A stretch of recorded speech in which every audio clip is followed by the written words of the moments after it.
नमस्कार मित्रों, मैं राम साहनी। आप देखना शुरू कर चुके हैं सोशल इंटरव्यू। यूपी में का बा खूब चलत बा, लेकिन आज हमन के ई जाने जरूरी बा यूपी में योगी जी से पहले का रहल। चल हम बताते बाटी यूपी में योगी जी से पहले का रहल। एक हिंदू जाट समुदाय की लड़की जिसे प्रतिदिन स्कूल से आते और जाते कुछ मुस्लिम समुदाय के द्वारा छेड़ा जाता था, अश्लील पंक्तियाँ कसी जाती थीं, जिसके कारण उस लड़की के भाई सचिन और गौरव उन मुस्लिम समुदाय के लड़कों से मिलने जाते हैं समझाने के लिए, लेकिन उन मुस्लिम समुदाय के लड़कों द्वारा उनकी निर्मम लिंचिंग हो जाती है और इस तरीके से उन्हें मारा जाता है कि उन दोनों की शक्ल तक पहचानी नहीं जाती है, जिसके कारण उन मुस्लिम समुदाय के ऊपर FIR दर्ज हो जाती है। लेकिन आजम खान के एक इशारे पर उन्हें छोड़ दिया जाता है, जिसका विरोध जताने के लिए हिंदू समाज खाप पंचायत बुलाता है और उस खाप पंचायत में आए हुए सभी हिंदू समाज के लोगों को मारा जाता है और उन्हें मार के खेतों में नालों में फेंक दिया जाता है, जिसके कारण मुजफ्फरनगर में एक गंभीर रूप से दंगा होता है। उस दंगे में लगभग 43 लोगों की जानें चली जाती हैं और इस दंगे में पूर्ण रूप से हिंदू ही प्रताड़ित होता है और हिंदू को ही झूठे फर्जी मुकदमे लगाकर सरकार द्वारा उन्हें जेल में भेज दिया जाता है। लेकिन मुसलमानों को सरकार द्वारा संरक्षण मिलता है और इन आरोपियों को सम्मानित भी सरकार द्वारा करा जाता है। लेकिन योगी जी के आने के बाद सभी हिंदू युवकों पर लगाए हुए फर्जी मुकदमे वापस लिए जाते हैं और उन्हें जेल से छोड़ दिया जाता है। उस वर्ष लगभग यूपी में 800 दंगे होते हैं और इन 800 दंगों में सिर्फ हिंदू ही प्रताड़ित होता है। 13 दुर्गा शक्ति नागपाल निलंबन। इस केस में दुर्गा शक्ति नागपाल को सिर्फ इसलिए निलंबन कर दिया जाता है क्योंकि यह सरकार द्वारा संरक्षण और पोषित बालू माफिया खनन के ऊपर कार्रवाई करती है, जिसके कारण सरकार इनसे नाराज हो जाती है और उन्हें निलंबन कर देती है।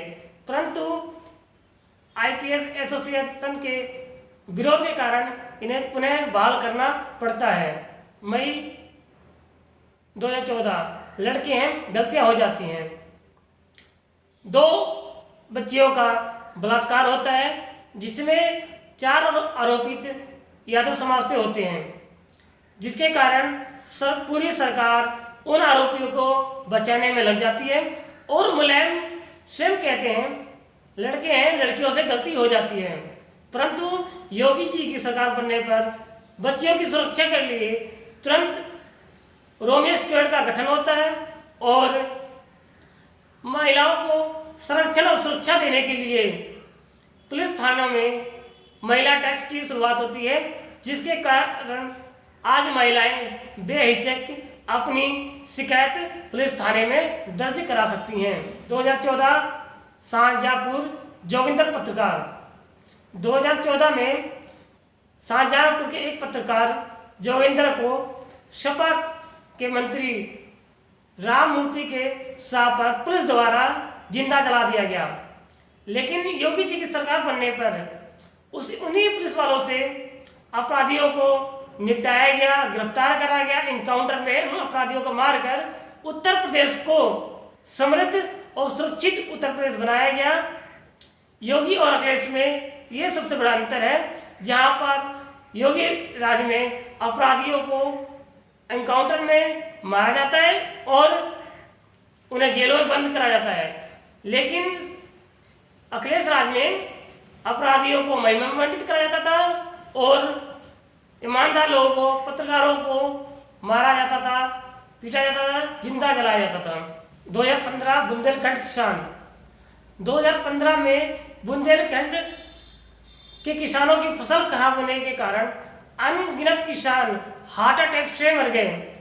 उनके मरने के बाद किसानों को मुआवजे के रूप में सपा सरकार द्वारा मात्र 23 रुपये का चेक काटकर उन किसानों को दिया गया, यानी कि किसानों का अपमान हुआ और योगी जी के सरकार बनने पे सबसे पहले किसानों का कर्जा माफ करा गया और किसानों के लिए नई नई तकनीकों के लिए कार्य किए गए जिससे उनकी फसल अच्छे मूल्यों में बेची जा सके, उनकी आय दुगनी हो जाए और गन्ना किसानों के लिए बंद पड़ी मिलें खोली गई और उनके बकाए हुए अखिलेश सरकार के सभी पैसे उन्हें दिए गए और उसके बाद लगातार उनको गन्ने के भुगतान समय पे किया जाने लगा। केराना में अखिलेश राज में 346 हिंदू परिवारों को मुस्लिम समुदाय के गुंडों द्वारा प्रताड़ित होकर उन्हें घर छोड़कर केराना से बाहर पलायन करना पड़ा। हिंदू के सभी घरों में लगभग ये लिख दिया गया यह मकान बिकाऊ है। परंतु योगी जी की सरकार बनने के बाद योगी जी ने स्वयं मॉनिटरिंग करी और वहाँ के सभी प्रताड़ित लोगों से जा जाकर मिले और उन्हें वहाँ पर पुनः बसाया गया। बात मुलायम राज की करें तो 30 अक्टूबर 1990 नियत्ते कार सेवकों पर मुलायम के एक आदेश पर पुलिस द्वारा अंधाधुंध फायरिंग करा दी गई। इसका कोई सरकारी आंकड़ा नहीं है कितने हिंदुओं की जान गई, लेकिन ग्रामीणों की बात माने तो हजारों शवों पर पत्थर बांधकर सरयू नदी में डुबा दिया गया था, जो बाद में ग्रामीणों के द्वारा बरामद हुआ था। 2004 शैलेंद्र सिंह 2004 में एक वरिष्ठ अधिकारी IPS शैलेंद्र सिंह ने मुख्तार अंसारी के पास से गन मशीन बरामद की थी, जिसके कारण शैलेंद्र जी ने मुख्तार अंसारी पर पोटा लगाया था, जिसके कारण पर्सनली मुलायम जी शैलेंद्र सिंह से काफ़ी नाराज हुए और उन्हें काफ़ी प्रताड़ित करा गया। उनकी जान से मारने की हत्या की साजिश सरकार द्वारा रची गई थी, जिसके कारण वे परेशान होकर शैलेंद्र जी ने त्याग पत्र दे दिया था। लेकिन इसके बाद भी सरकार ने झूठे मुकदमे लगाकर शैलेंद्र जी को जेल में बंद कर दिया। लेकिन योगी जी के आने के बाद उनको जेल से बाहर निकाला गया और उनके मुकदमे वापस लेने का काम हुआ। 2006 हाजी यकूब मार्च 2006 में हाजी यकूब लखनऊ में भड़काऊ भाषण देता है, दंगे भड़काता है, जिसके कारण पुराने लखनऊ में नवाजियों ने दिन भर तांडव किया और 4 लोगों की हत्या की जाती है। गोरखपुर हिंदू बारात 2007 में गोरखपुर के एक हिंदू समाज में शादी होती है, जिसकी बारात मुसलमानों द्वारा रोक दी जाती है और उन्हें मार मार कर घायल कर दिया जाता है।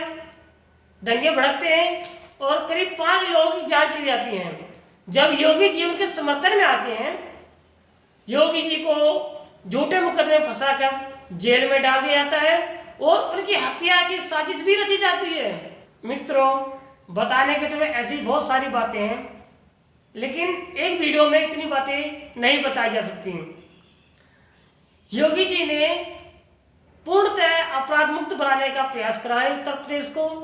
हिंदू समाज के जीवित रहने के लिए, उनकी आने वाली पीढ़ियों के संरक्षण के लिए योगी जी को जीतना बहुत ही जरूरी है। विकास तो होते रहेंगे, विकास भी जरूरी है, लेकिन ये विकास तभी रहेगा जब देश में हिंदू रहेगा। इसलिए आपको जब वोट डालने जाएंगे तो सबसे पहले अपने आप को स्वयं देखना, अपने घर की महिलाओं को देखना, अपने बच्चों को देखना और ये देखना है किसके राज में मेरा परिवार सुरक्षित रहेगा और उसके बाद जाकर अपना मतदान करना। आप लोग इतने समय तक जुड़े रहे, आप लोग आभार।